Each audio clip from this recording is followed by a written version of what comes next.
guys, this is Aromie here, and welcome back to Red Embrace Hollywood. We're here, about to go explore somewhere, but I feel like someone is watching me. I quickly glanced from left to right, trying to make out any shapes in the shadows. Yet, even with my sharpened eyes, I saw nothing. Maybe it was just my imagination. Do excuse me, but might I have a moment of your time? It's homeboy. A figure emerged from the alley behind me, tipping his hat in greeting. It was the same Gogol that I'd met in the streets of Markus. You! What are you doing here? Hello! Sir? We sure run into each other a lot. We certainly do, don't we? Fate is so awfully amusing that way. His musical, carefree voice lingered in the air, almost bordering on laughter. Well, I'm simply dropping by to deliver a small message, courtesy of my master. Very convenient that I should find you here. Oh? I'm listening? If he wants a favor from me, tell him to get in line. No! Oh, I'm listening. You see, my master wishes to extend an invitation. He wants to meet the latest vampire riding a tide of rumors around Hollywood. Really, I didn't know I was getting a reputation. Why does he want to meet me exactly? This one I actually don't know which one to choose. He's not gonna tell me why. Really, I didn't know I was getting such a reputation. He leered at me silently for a moment, rocking back and forth on his toes. Afterwards, spread about your partnership with Miss Locke, your disruption of our meeting with the Mavar, your association with various powerful vampires. Well, one rarely sees an, Noviate? Whatever. With such an exciting start, it was only a matter of time before you attracted attention. Especially my master's. He stressed the first word pointedly, holding the second syllable long enough for his fangs to stick out and shine. I'd really like to meet this mysterious master of yours. Okay, I'll bite. Where are you staying at? This meeting is sounding more and more like a bad idea. Okay, I'll bite, I guess. Whenever you're ready to meet him, just wander towards Holyfield Cemetery and head for the mausoleum. Oh, and please don't bring any guests. I see, he lives in the mausoleum. Wait, seriously? A cemetery? No, I see, he lives in the mausoleum. Yes, well, something along those lines. I want to say Zhang, but it feels like Shang. Shrugged nonchalantly, glancing to the side. My master just enjoys the charming whatever that the cemetery provides to see. Oh, and also, it also has a delightful view. With another light chuckle, the man offered me a small bow, adjusting his tie with one hand.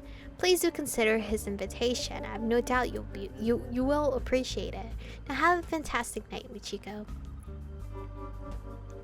Every night as a corpse is rule looking. Bye. I can't say bye to him because I already chose that option. I'm just gonna stay quiet. He bowed again, this time more deeply, before slipping back towards the alley. His presence seemed to fade away almost instantly. Maybe some kind of trick, or else something more sinister.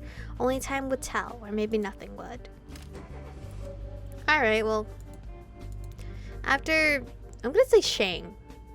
Well, after I managed to hail a cab, quickly hopping inside, I decided to travel somewhere. Let's go see if Markus is home. This might be all the same dialogue. I decided to stop by Blood and Roses to check if Markus was around. He probably has some interesting insights to offer as usual. I always hesitate though because I feel like he's never there. Is he here? No, God, I gotta blur the hell out of that.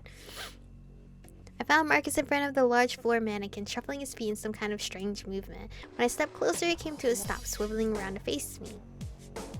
Ah, Michiko. Oh right, weren't you dancing with the mannequin? It seems you caught me practicing this also with my partner. My evening exercise. I could be your partner instead. I'm a little softer than plastic. Oh, sorry, should I leave? I didn't know you were a dancer. I really want to do the whole I could be your partner instead. Damn. But, I mean, I didn't know you were a dancer is also good. That term may be a slight exaggeration, but I do enjoy it. After a few long years, I managed to progress beyond the worm. Well, is there anything else I can do for you, sister? My ears are at your disposal. Alright, so...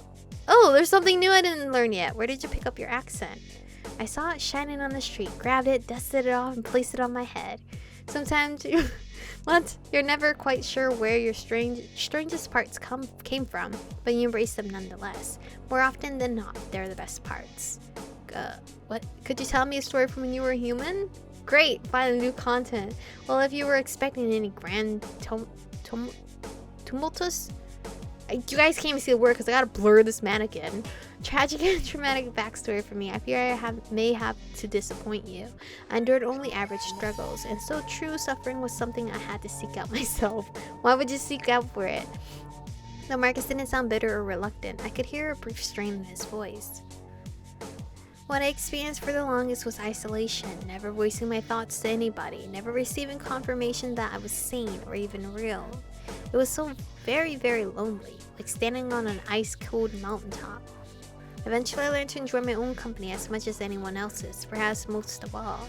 The quiet ricochet of my thoughts filled the chilling void. By the time I left the mountain, I realized something important. I would never need anyone else to be whole. Having a companion appeals to me greatly, of course, but if I were doomed to wander alone for the rest of my existence, passing ephemerally through the ages, I would accept such fate. It sounds lonely.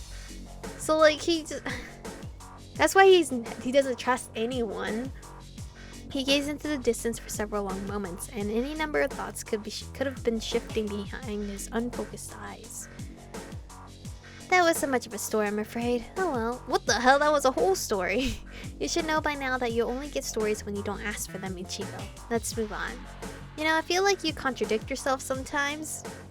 Well, indeed, I am a dreadful hypocrite and a man of many contradictions, but so are we all.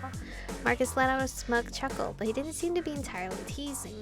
I suppose it's the same reason why I have such a love for metaphors. They involve the listener, making them think, interpret, insert themselves in an idea.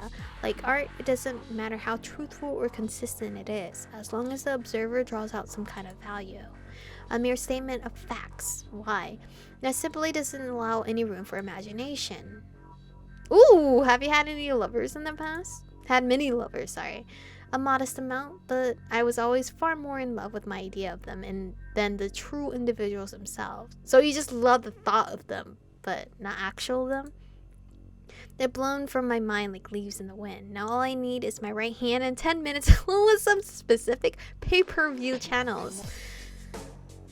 I guess he's being honest, I guess. That reminds me, I need a new TV guide.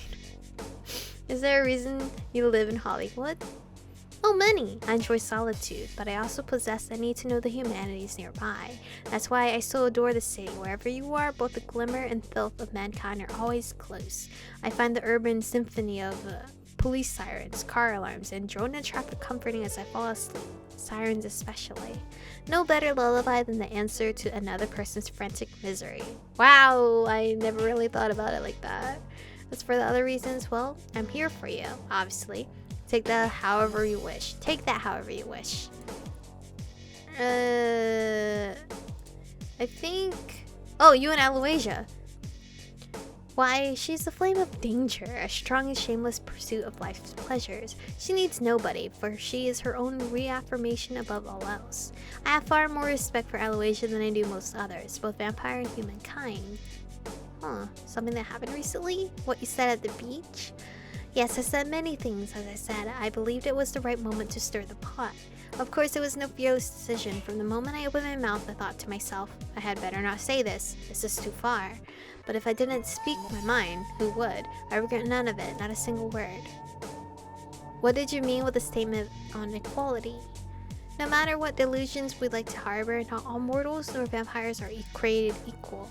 Sex, race, gender, none of that factors into play. They are simply weak creatures who will wither even when given every chance to succeed, and powerful ones who can't be kept down in the most desire of upbringings. But that's how it should be. If everyone were utterly equal, there would be no great beings. There would be no admirable souls, for all would be admirable. I believe in no discrimination save for one, the will to fulfill oneself. For as nature proves, the meek will inherit nothing at all. That was a lot. It looks like I got everything. I think that's all for now. Very well. We'll see each other again soon, I'm sure. Bye. Thank God I didn't have to blur the whole store. I just had to blur the dialogue.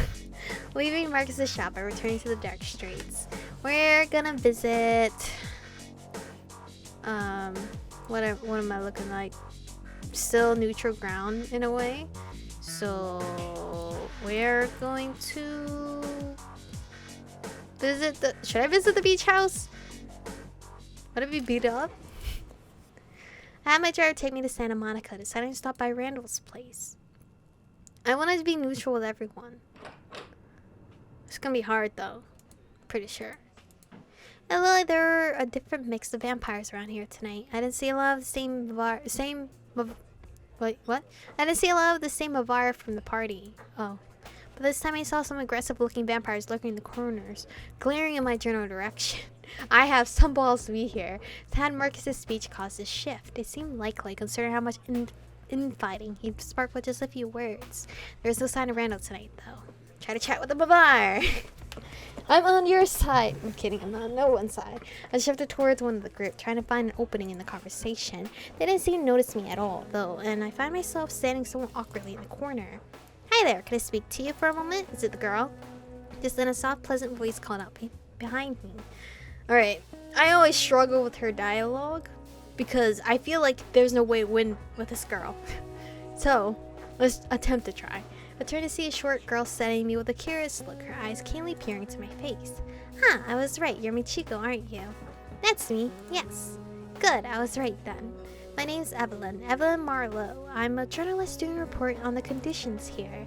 I heard you're an intriguing new face in town, so I was wondering if I could ask you a couple of questions. Shouldn't take too long, I think. Would that be alright? Questions about what? I'd rather not. Sorry, no thanks, I'm a busy woman. Sure, go ahead. Questions about what? Well, let me explain. She twirled a pencil in her left hand, her eyes keenly watching my face.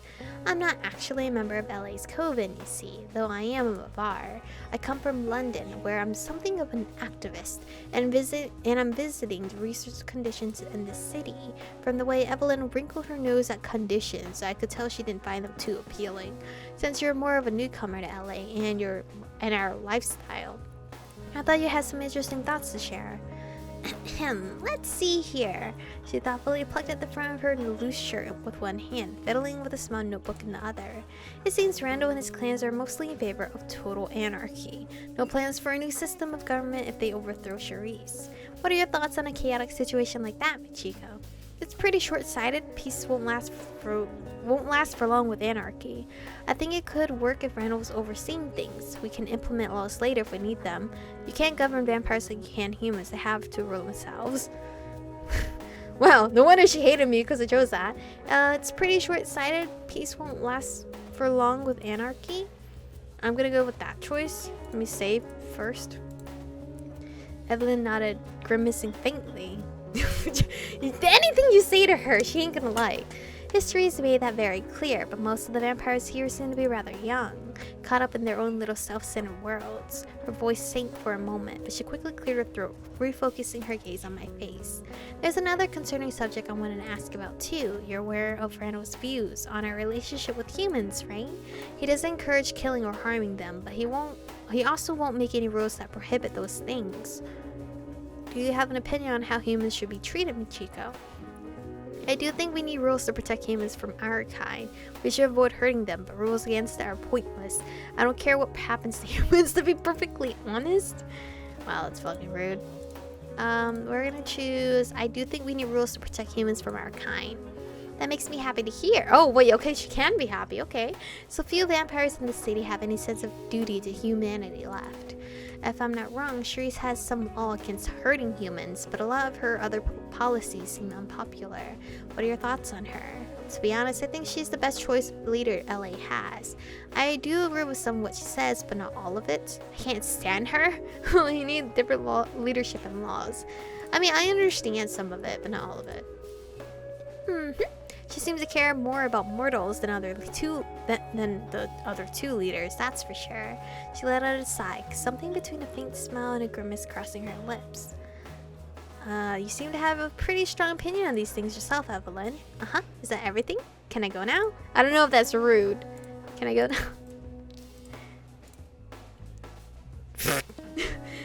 her smile instantly. Yes, that's all I wanted to ask. But if you're ever around London, you should come find me in my group. Oh, okay. I thought I was being too rude, but apparently not. Reaching into her pocket, Evelyn pulled out a small pamphlet offering it out to me. Along with our little news circulation, we also try to help less fortunate humans in the city and all over the world. My number's on there, so once the city's kerfuffle dies down, give me a ring if you're interested in helping out. Well, I'll think about it. Right, crumble the pamphlet. That's so rude! We're not crumbling the pamphlet? I'll think about it. Fair enough, just remember what causes are really worth fighting for. With that, Evelyn turned away, fiddling with her notebook as she approached a different vampire. I mean, she didn't hate me in this way. She gave me her card and everything. Slipping out on the beach house, I made my way back across the sand. Now let's go visit Saturnalia. Because, you know, your girl gotta be mutual ground. Hopefully I'm doing mutual ground. Oh shit, I gotta end the episode. I headed for Saturnalia, wondering if Keith will be around tonight. But this is where we're going to stop. So, thank you guys for watching today's episode. Stay beautiful, and I'll see you guys in the next one.